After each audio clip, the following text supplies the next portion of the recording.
Queridos irmãos, a paz do Senhor, uma boa noite para você que está nos assistindo. Estamos entrando agora para mais uma lição aqui deste segundo trimestre do ano 2023 sobre um tema muito pertinente, muito atual, né, e muito próximo da gente. Né? De uma forma sucinta estaremos abordando, até porque é uma lição muito prática. Né? A lição que vai falar sobre a predileção dos pais por um dos filhos. Aqui está abordando, claro, o conjunto da história, né, de Isaac e Jacó, como nós temos aqui já o conhecimento dessa história, deste relato bíblico, que estaremos lendo ela no Gênesis, né, capítulo 25, versículos 19 a 28, da nossa lição bíblica. A nossa lição, nos seus objetivos, ela já manda apresentar o plano de Deus para a família, Isaac e Rebeca, e também apontar essa predileção dos filhos, né, como uma das principais causas de um conflito familiar, explicando também os malefícios dessa predileção na formação e desenvolvimento físico, emocional e espiritual dos filhos. Primeiramente, eu queria que você entendesse, quando falamos sobre predileção, nós estamos falando de uma preferência acentuada. É um conceito. Preferência acentuada, seja por alguém, seja por alguma coisa, seja uma inclinação, é ter essa preferência. Né? E trazendo esse tema um pouco mais aberto, você observa que isto muitas vezes é comum, né, em meio à sociedade, né? É claro que muitas vezes não é feito, isso não acontece de uma forma intencional, vamos dizer assim, porque eu tenho certeza que um pai, uma mãe, trazendo para o título da nossa lição, ele, pelo menos eu entendo na qualidade de pai, que ele teria, vamos dizer assim, esse sentimento, né? Por mais que, claro, a gente sabe que os filhos tem uns que se alinham mais com a nossa forma de ser, outros não se alinham, mas o amor deve ser igual. E a lição deste domingo, ela vai nos chamar a atenção para uma temática muito importante: predileção dos pais para com os filhos. E vai nos chamar a atenção que este tema, que é agudo, que é muito agudo no meio de uma família, pode causar transtornos assim absurdos, não só na vida daquele que está sendo, vamos dizer assim, considerado um segundo plano, um preterido em função do preferido. Não, mas os dois, na realidade, eles sofrem, né, vamos dizer assim, reflexos dessa postura que equivocadamente um pai e uma mãe, um avô, uma avó, um ente familiar pode estar praticando, né, na sua vida cotidiana. E muitas vezes, irmãos, é como eu falei, não está sendo observado, né? Não é uma coisa intencional, mas muitas vezes até não intencional. Só que você precisa ficar apercebido a sintomas, né? Então, na lição deste domingo, vai nos trazer, claro, a partir do segundo tópico, por exemplo, quando ele fala sobre as causas deste tema, predileção, que resultaram em um conflito familiar. Veja que quando você vai ver essa história, o pai Isaac tinha predileção por um filho, enquanto a mãe teria predileção pelo outro. Né? E isso, irmão, certamente causa uma dificuldade conjugal. Vai sempre existir o respeito, vai sempre existir a compreensão, o entendimento, isso é o que a gente entende que faz-se necessário acontecer, mas isso vai ocasionar, em dadas oportunidades, essa predileção, ela será de uma forma impulsiva posta em questão. Ela vai, de alguma forma, buscar alcançar aquele que para si, vamos dizer assim, é o mais querido, né? E isso, irmãos, causa um transtorno muito grande. Veja que na história a qual está sendo relatada neste domingo de Isaac e Jacó, O pai, ele tinha uma predileção pelo seu filho Esaú, perdão, do pai Isaac e os filhos Esaú e Jacó. Ele tinha uma predileção por Esaú porque Esaú era caçador, era um homem assim mais rústico, que, né, tinha uma prática mais agressiva de buscar, de achar caça, de matar uma caça, de trazer para sua casa.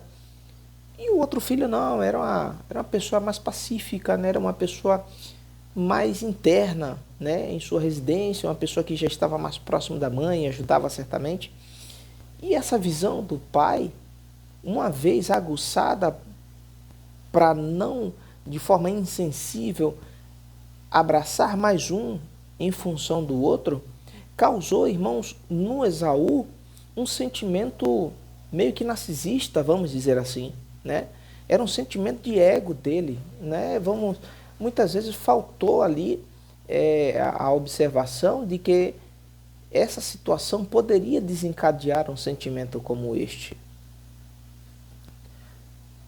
E nos dias de hoje não é diferente não, né? Vai certamente causar, irmãos, porque só mudou o tempo ou o endereço, né? Só mudou o CEP. Mas essas situações, elas tornam a repetir-se, né? Não é à toa que Salomão, quando fala em Eclesiastes, ele diz que não é nada novo debaixo do sol, né? Então, nós precisamos entender e tomar um cuidado muito grande na hora de tratarmos sobre esse assunto familiar. Então, a gente vê que essa condição para o Esaú, que tinha essa predileção, parece que criou nele um sentimento, né, de autossuficiência, né, ao ponto de um dia ele encontrar-se com seu irmão Jacó em casa, e o Jacó estava preparando aquele guisado, como conhecemos bem a história, e Isaac tinha no seu coração, né, o Esaú e o Jacó tinha no seu coração que ele tinha um desejo intrínseco, né, pelo seu Deus, pela sua religião, mas o seu irmão era mais materialista, né? E o que foi que aconteceu, irmãos? O que foi que aconteceu? No momento em que Esaú chega, o seu irmão está com aquele, faz, olha, eu tenho fome, me dá essa janta aqui. Ele falou, olha, eu até te dou, mas vamos conversar sobre o direito à primogenitura? A bênção, que não era só do... Não, eu tenho certeza que na cabeça dele ele dizia, não é só do meu pai, mas é de Deus para a nossa vida. Eu tenho interesse nessa bênção.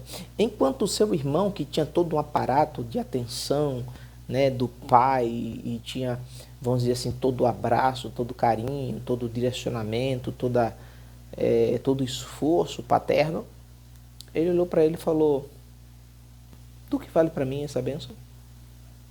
Do que vale para mim? Se eu estou com fome, eu quero a minha janta, me dá minha janta, fica com essa bênção para ti. Então, irmãos, causou em meio à família um transtorno de magnitude absurda, né?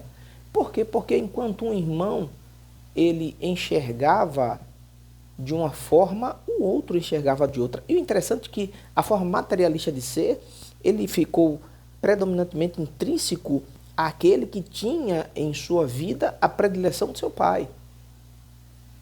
Não aconteceu no que era preterido, mas assim no que era preferido, né? Isso é muito importante a gente observar, porque muitas vezes essas coisas estão acontecendo e você está criando uma criança, um jovem, um adolescente, que muitas vezes ele se sente aquilo que na realidade ele ainda não é. Porque o irmão, a irmã, a família é carente da atenção que ele tem. Isso não é bom para o preterido, porque vai ter, né, se existe um preferido, existe um preterido. Então o preterido vai sentir isso, vai se sentir excluído, desassistido, afastado e não abraçado. Enquanto esse sentimento ele vai permear a vida do preterido, o sentimento de autossuficiência, narcisismo, vai estar mais intrínseco àquele que tem a preferência. E isso não é a culpa necessariamente dele. Isso é um sentimento que está sendo semeado nele por aquele que está dando sobre ele a preferência. Então, irmãos, precisamos ter cuidado nesse assunto. Estudaremos hoje, para não ser tão prolixo aqui, já o tópico 3, explicar esse malefício da predileção na formação e desenvolvimento físico. Nós já falamos de forma direta, emocional e espiritual. Muitas vezes, aquele que foi preterido, não preferido, preterido, ele pode desistir. Porque ele não se sente abraçado. E muitas vezes você não vai ver isso agora. Você não vai ver isso agora. Ah, mas é que isso não acontece não. Não, você não vai enxergar isso agora. Isso vai enxergar principalmente quando ele começar a ter que andar com as suas próprias pernas. Né? Estou falando aqui, parafraseando no contexto. Porque tudo aquilo que lhe faltara, ele certamente vai buscar preencher essa lacuna com outras coisas. E a tristeza para com aqueles que eram responsáveis por estar com ele na casa do Senhor vai levar a ele abrir portas para outras oportunidades que ele não teve. E nesse momento você vai começar a destruir espiritualmente aquela vida. E você muitas vezes não observa. Será que isso está acontecendo? Observe se você porventura refletiu nesse contexto desta lição deste domingo e observou que isso pode estar acontecendo. É um bom sinal. Porque ainda com o tempo você conseguiu descortinar os seus olhos, abrir e enxergar aquilo que você pode melhorar.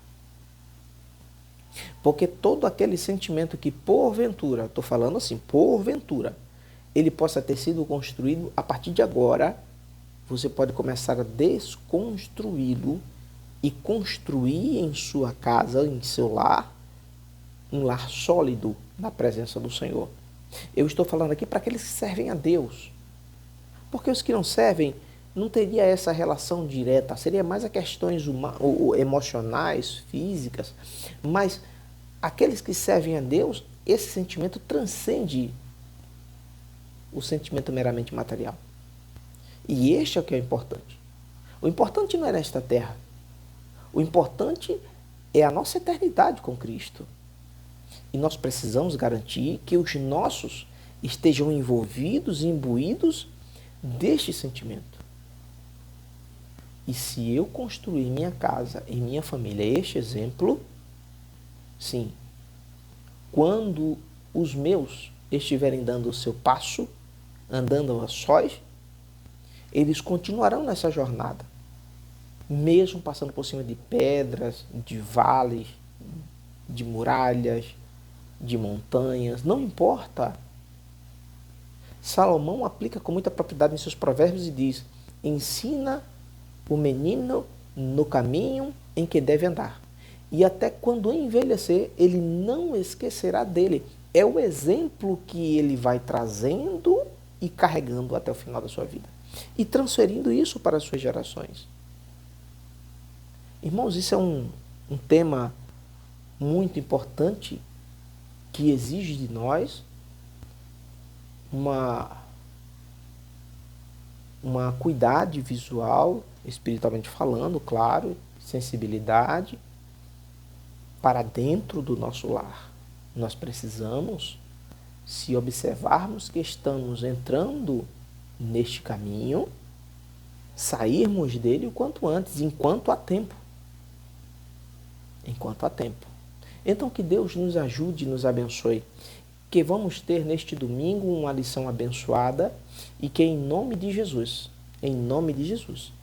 nos ensinará muito para que possamos assim estar de olhos abertos, apercebidos, para que estas coisas não adentrem ao seio da nossa família.